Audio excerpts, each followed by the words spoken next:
It started with a scream. We weren't even inside the forest yet, just parked at the edge of the trail, unloading our gear. The sound ripped through the trees sharp, human, and close enough to make the hairs on my arms stand up. Was that a woman? Eric asked, his voice unsteady. I didn't answer right away. I was too busy scanning the dark wall of pines ahead of us, trying to see where the sound had come from. Could be an animal, I said finally, though I didn't believe it. A fox or something. They scream like that, right? Sure, Eric muttered, slinging his backpack over one shoulder. Whatever helps you sleep tonight.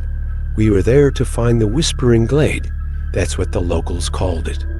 A patch of forest out in the Bitterroot Range where people claimed to hear strange voices. Ghost stories, we thought.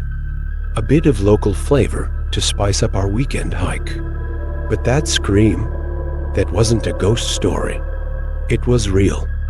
We hesitated for maybe 10 seconds before plunging into the forest. The trees swallowed us immediately. The air was damp and heavy, smelling of moss and pine needles, and every step we took sent echoes bouncing into the distance. It was Eric's idea to come here.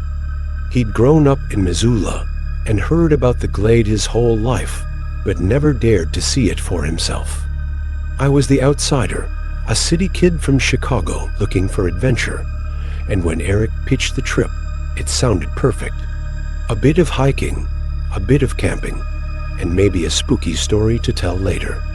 But by the time we found the clearing, the sun was gone, and so was the scream. The glade was smaller than I expected, a circle of uneven ground surrounded by trees so tall their tops disappeared into the dark. The grass in the center was patchy, more dirt than greenery, and the air was different there, heavier somehow. We set up camp in silence. Neither of us wanted to admit it, but the scream had rattled us. I thought this place was supposed to be full of whispers, Eric said, forcing a laugh as he unrolled his sleeping bag. Where's the spooky soundtrack? I shrugged, trying to play it cool. Maybe they're shy. We ate dinner by the fire and didn't say much.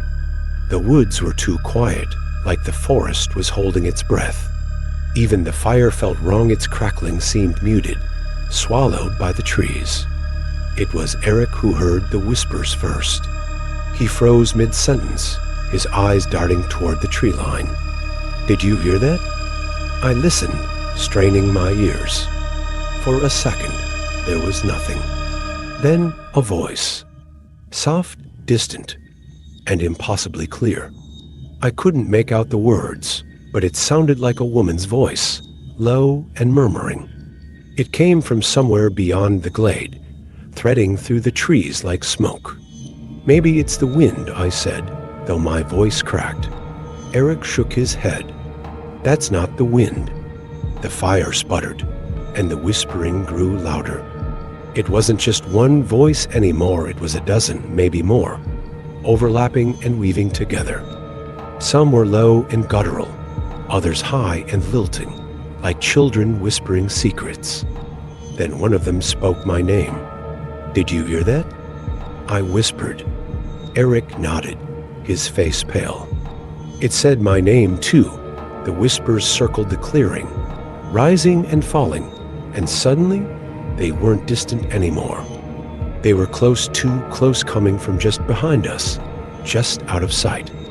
Let's go, Eric said, his voice shaking. We're leaving. Now we grabbed what we could and bolted. The whisperers followed us, growing louder, almost frantic, until they weren't whispers at all, they were screams.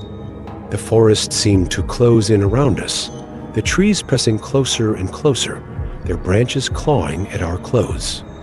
I could feel the voices, feel them in my head, scraping against my skull like fingernails on glass. And then I tripped. I don't know what it was, roots, rocks, maybe my own damn feet, but I went down hard, slamming into the ground.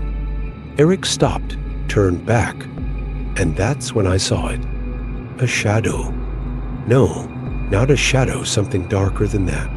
It stood just beyond the trees, tall and thin, its shape barely visible in the gloom. "Get up," Eric shouted, hauling me to my feet. We ran, and we didn't stop until we reached the car. The police didn't believe us. When we told them about the whispers and the shadow, they just shook their heads and muttered about tourists with overactive imaginations. They said the scream we heard was probably just a mountain lion. But Eric and I knew better. A week later, Eric went back to the glade. Alone. He said he needed answers, needed to prove it wasn't all in his head. He never came back. In the heart of Montana's Sapphire Mountains, there's a legend hikers whisper around campfires, a story that feels older than the forest itself. They call it the Shadow Stag. Some say it's a spirit of the wilderness, a guardian of the forest driven mad by humanity's trespass. Others claim it's a harbinger, an omen of death that chooses its prey with glowing eyes. Whatever it is, the stories all agree on one thing. If you see it, you won't forget it. I didn't believe in any of that, of course. Not until I saw it myself. It was late fall, 2 years ago. My friend Carly and I were hiking the Ridgeback Trail, a grueling 14-mile loop through some of the most rugged terrain Montana has to offer. Carly was an outdoorsy type, the kind of person who thought bears were just misunderstood, and I was tagging along because, well, I'd had a bad breakup and thought some fresh air might clear my head. We made camp near the halfway point, a clearing tucked between two ridges. The air was cold enough to sting your lungs, and the sky was the deep indigo you only get in the mountains, the stars burning like pinpricks. We built a fire, ate some of Carly's terrible dehydrated meals, and sat in comfortable silence, watching the flames. Then we heard the snap of a branch. Probably a deer, Carly said, her voice steady. But something about the sound felt wrong. It wasn't just a crack, it was deliberate, like a footstep. I turned toward the tree line, squinting into the dark, and that's when I saw them. 2 pinpoints of light, glowing faintly in the shadows. "Carly," I whispered. "Look." She followed my gaze, and her face went pale. Oh my God, the eyes were too high off the ground to belong to a deer, and they didn't flicker like animal eyes reflecting firelight. They glowed with their own cold light, steady and unblinking. "It's probably just an elk," Carly said, but her voice wavered. The eyes moved closer, the thing behind them still hidden in the dark. As it stepped into the edge of the firelight, my breath caught. It was a stag, or at least, it looked like one. Its body was impossibly black, so dark it seemed to drink in the light around it, and its antlers twisted upward like bare tree branches. The glowing eyes were the only color on it, 2 points of burning amber that seemed to pierce straight through me. It stood there, motionless, and I felt something I can only describe as pressure, like the weight of its gaze was pushing me into the ground. I couldn't move, couldn't breathe. "Don't look away," Carly whispered. I don't know how long we stood there, frozen, staring at this thing. It felt like hours, but it couldn't have been more than a minute or 2. The stag tilted its head slightly, almost curious, and then it turned and walked back into the woods, its hooves making no sound against the ground. When it was gone, the air seemed to rush back into my lungs all at once, and I realized I'd been shaking. "Did that just happen?" I asked. Carly didn't answer. She was staring at the tree line, her face blank, her hands clenched into fists. The next morning, Carly was gone. I woke up to find her sleeping bag empty and her pack still by the fire. Her boots were missing, and there were tracks leading into the woods, away from the trail. I followed them for hours, calling her name, but there was no sign of her, just the tracks, weaving deeper and deeper into the forest until they suddenly stopped in a clearing. The ground there was soft, covered in moss, and in the center was a single hoofprint, larger than any I'd ever seen. I reported her missing, of course. The search teams combed the area for weeks, but found nothing. No footprints, no clothing, no sign she'd ever been there. I don't hike anymore. I can't. Every time I step into the woods, I feel those eyes on me, watching from the shadows. Some nights, I dream about Carly. In the dream, she's standing in that clearing, looking at me with glowing emmer eyes, her mouth twisted into a smile that isn't hers. And sometimes I think I hear hooves on the pavement outside my house, slow and deliberate. I never look. They say you shouldn't hike the Ridgeline Loop alone. It's not because of bears or cougars or the kind of wilderness mishaps that make headlines. No, the locals whisper about a section of the trail that's wrong. They call it the Vanishing Trail. Most hikers don't notice when they step onto it. There are no signs, no warnings, just a subtle change in the air, like stepping through a curtain you didn't know was there. Some come back hours later, shaken and disoriented, with no idea how they ended up miles off course. Others don't come back at all. I'd heard the stories growing up in Helena. Everyone had a cousin or a friend of a friend who'd gone missing on the ridgeline, only to reappear days later, dirty, dehydrated, and babbling about shifting trees, or paths that looped back on themselves. I thought it was just small-town gossip. That was before Ethan vanished. Ethan was my older brother. Big guy, football player, the kind of person who seemed invincible. He was the one who got me into hiking, taught me how to read a map, how to pack light but smart, how to stay calm if I ever got lost. When he didn't come home from his solo hike on the ridgeline last spring, I didn't panic right away. Ethan knew the trails better than anyone. But when the rangers found his car at the trailhead, locked and untouched for 3 days, I couldn't ignore the knot forming in my stomach. The search lasted 2 weeks. Dogs, drones, volunteers, they found nothing. Not a footprint, not a piece of gear. It was like he'd stepped off the earth. But I couldn't let it go. A month after the search was called off, I decided to retrace his steps. I packed light, just like Ethan taught me. Water, snacks, a compass, and a topo map of the area. I told myself it was just to get closure, to see for myself where he'd been before he disappeared. The Ridgeline Trail started out like any other hike, steep switchbacks through dense pine forest, the air crisp and alive with bird song. It was almost peaceful. But about 6 miles in, something shifted. The birds went quiet. The wind stilled. Even the sunlight filtering through the trees seemed colder, muted. I checked my map, but the trail ahead didn't match the contours anymore. It should have curved left, following the ridge, but instead, it veered right, deeper into the forest. I hesitated. Every instinct screamed at me to turn back. But then I saw it, a scrap of fabric snagged on a low branch, bright red, like the jacket Ethan always wore. I grabbed it, my heart pounding. It was his.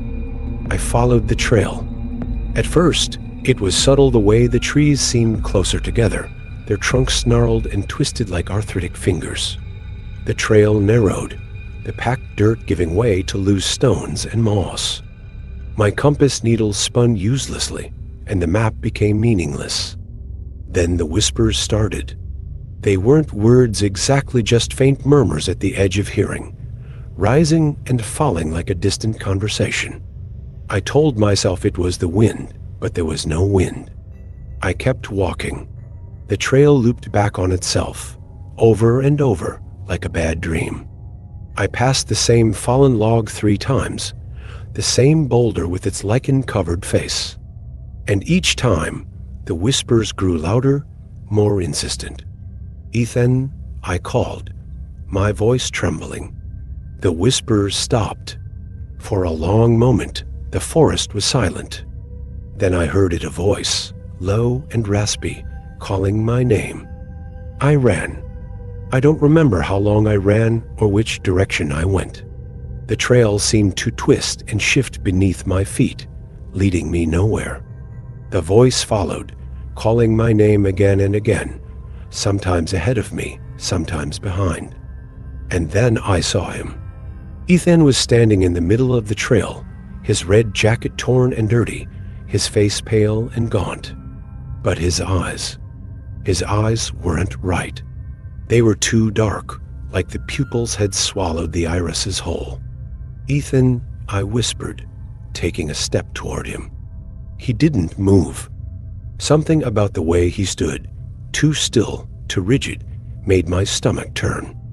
He opened his mouth, and the whispers poured out, hundreds of voices overlapping, rising to a deafening roar. I stumbled back, tripping over a root, and when I looked up, he was gone. I don't know how I made it out of the forest. One moment, I was scrambling through the trees, the whispers chasing me, and the next, I was on the gravel parking lot by the trailhead, gasping for air. Ethan's red jacket was still clutched in my hand.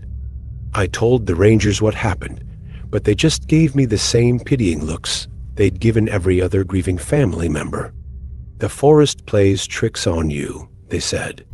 "Grief does strange things to the mind, but I know what I saw." Sometimes, late at night, I hear the whispers again, faint and distant, like they're calling to me from just outside my window. And when I dream, I'm back on that trail, lost in the endless loop, with Ethan's dark eyes staring at me from the shadows. I don't hike anymore. If you ever find yourself in Elkwood, Montana, and someone asks if you've heard of the missing loggers, don't answer. Don't even blink. Just shake your head and walk away. The locals don't talk about it. At least, not openly. But if you hang around long enough, you'll hear whispers.